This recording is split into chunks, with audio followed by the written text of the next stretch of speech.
For a very long time, almost since its creation, the Toyota Hilux was the benchmark at which all other utes were built against. And on this episode of The Open Road, we're going to find out if it can be the king of the hill once again.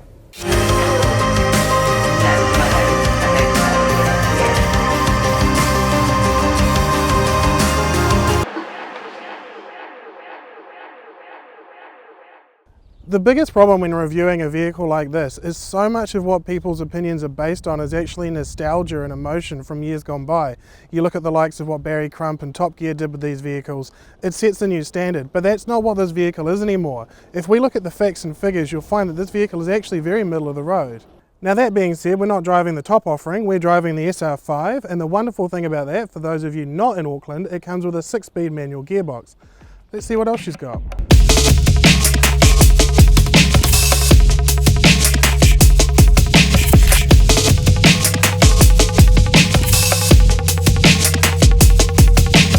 You can say what you want about the exterior of this car. Personally, I think it looks a little bit derivative of the MP300, which I think is a better looking truck.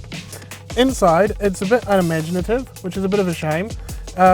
You've got a hand-me-down infotainment system, which is a little bit outdated and slow, but it works and the sound is actually really good.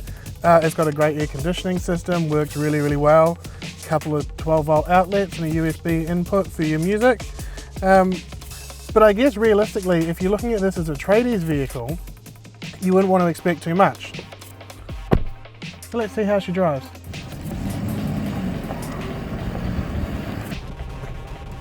So these trucks are going to spend a lot of time on the road if they're a tradie kind of a car, so things like the handling, pretty damn good actually. I'm actually going to go out and say this is probably the best handling truck on the road of its class.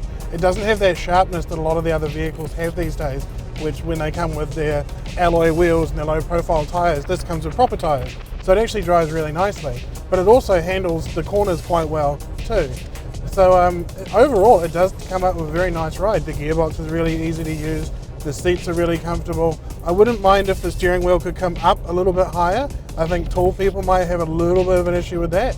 And good luck if you're ever going to be in the back of this car because there's no leg room at all. So yeah, I don't think that you're going to have any real dramas or any complaints about driving this thing on the road. It's got plenty of power. It actually feels like it's got more power than it does. Yeah, I mean, it's not going to win any design awards, but it's, you know, it's a comfortable, capable, well-appointed car.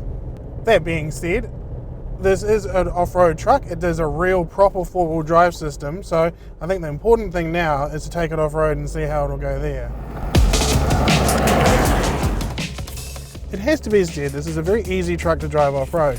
The problem with it is it's almost too easy. The things I loved about this four-wheel drive system was the fact that the low range feels so chunky and engaged, and it really does work very well. It's a shame though that the steering is so vague, particularly on the sand out here at Muriwai Beach. It does get to the point where you don't entirely know where the wheels are pointing, which isn't very good off-road. But where it does go really well, it's really impressive. I can't really fault it. So in terms of being off-road ability, yeah, it's really good.